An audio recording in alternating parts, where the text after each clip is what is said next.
Right, so following on from the other articles about building servers and linked demo environments and all that sort of stuff, what we're going to do now is just build a Exchange 2013 server into our environment. So I've got my 2012 server here.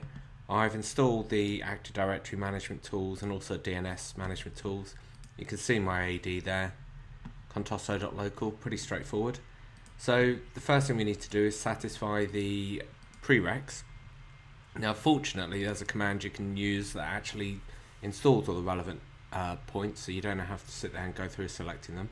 You can paste that into a PowerShell, so let's do that now. We'll copy that, fire up a PowerShell, elevated PowerShell session, there we go, run as administrator. We'll paste the commands in there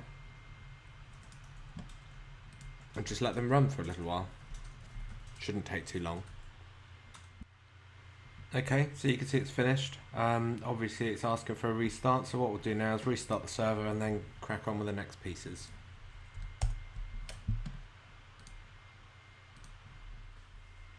So our server's rebooted after putting the prereqs on. The next step is there's a couple of additional prereqs which are in here. So for example, we need to put the UCMA runtime on and the filter pack.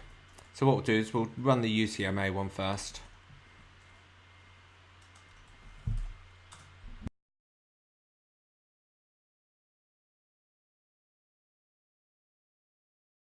It's this one really, how it installs.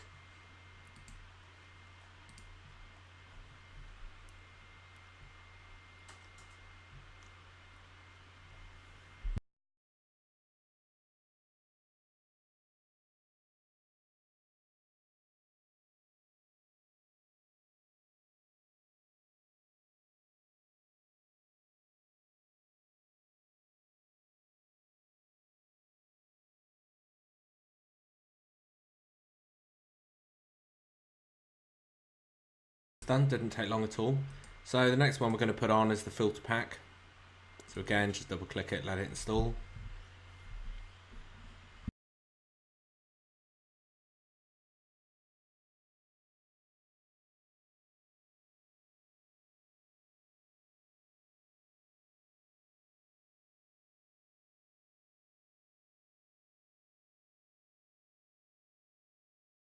It's done. So we then have a service pack for the filter pack, which is that one. So we'll run that.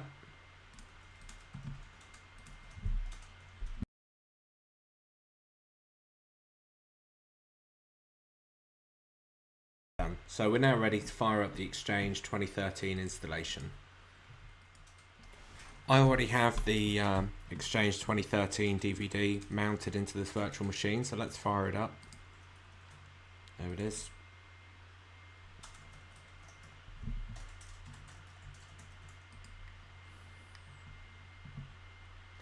I'm not going to go for an internet connection for now, I'm just going to go straight with what's on the DVD.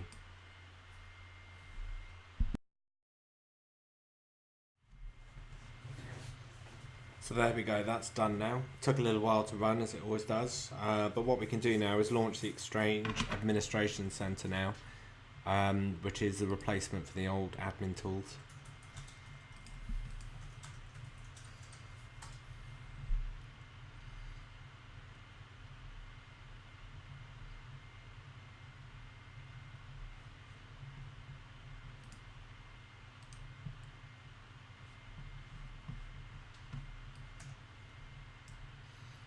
So what we'll do is we'll get logged in and do some of the initial setup.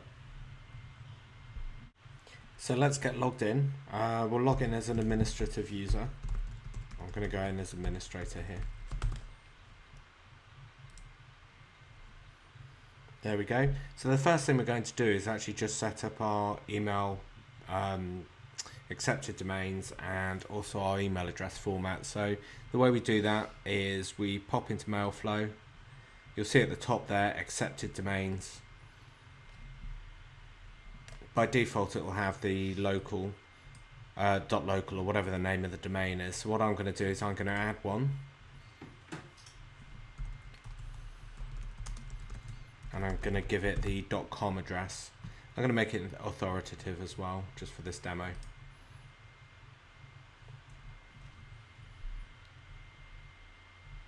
There we go. So the next thing we're going to do is just set the email address policies, which is, it decides the format of the email address that are going to be assigned to users. There's a default one in there as well. What we're going to do is add one.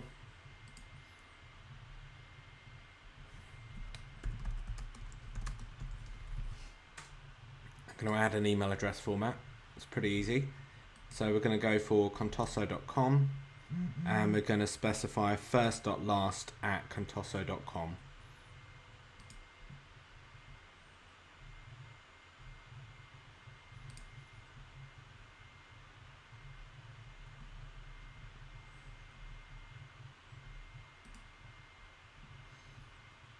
And there we go.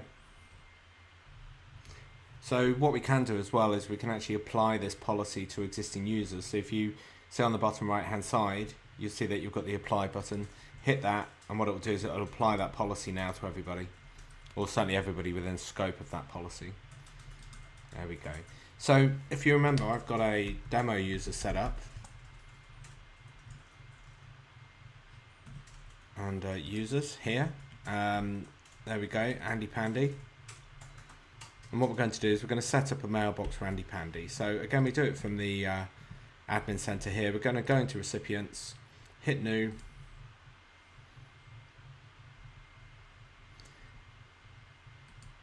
We're going to find an existing user. So hit browse. And we're going to go for Andy Pandy. There we go. Click OK.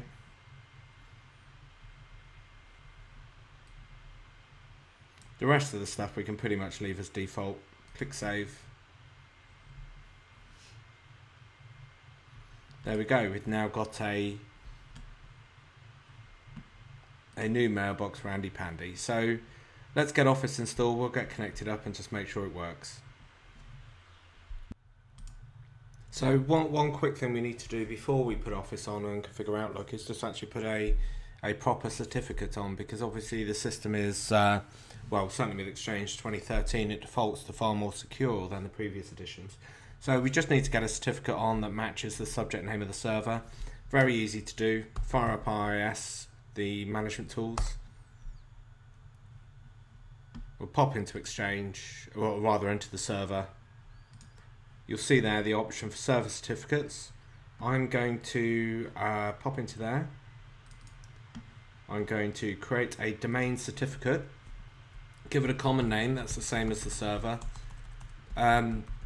Just the point, if you're going to be configuring things like auto discover and things like that, you might want to give some thought to the certificate.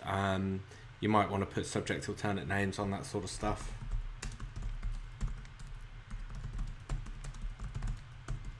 There's my certificate. I'm going to select my existing root certificate authority, which is there, and I'm going to give it a nice friendly name.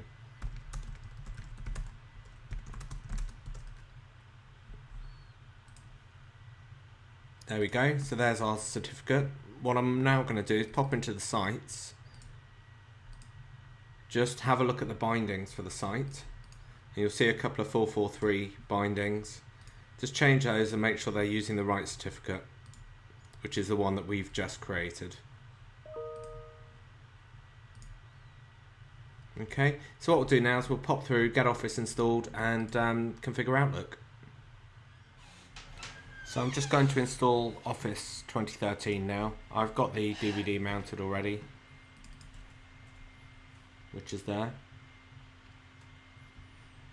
So we'll just let this install. Shouldn't take too long on this machine. Right, so that's our Office Professional Plus 2013 installed. As you can see, it's asking for a reboot. So what we'll do is we'll let it reboot, then come back to it, get Outlook set up, and just make sure Exchange basically works. So we've rebooted the server, we've got Office installed now, so let's fire up Outlook and get connected. Pretty easy to do. There's Outlook. Should pick up all of our information automatically. There we go. Click next. And there we go.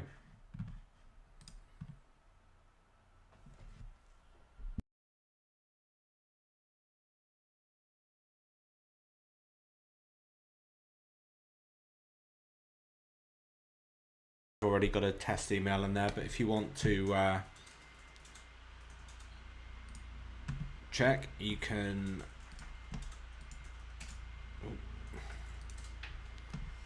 There we go. If we just do a new email, we have a look at our two, we should be able to see that we've got people in our address list. So what we'll do is we'll send ourselves a test email.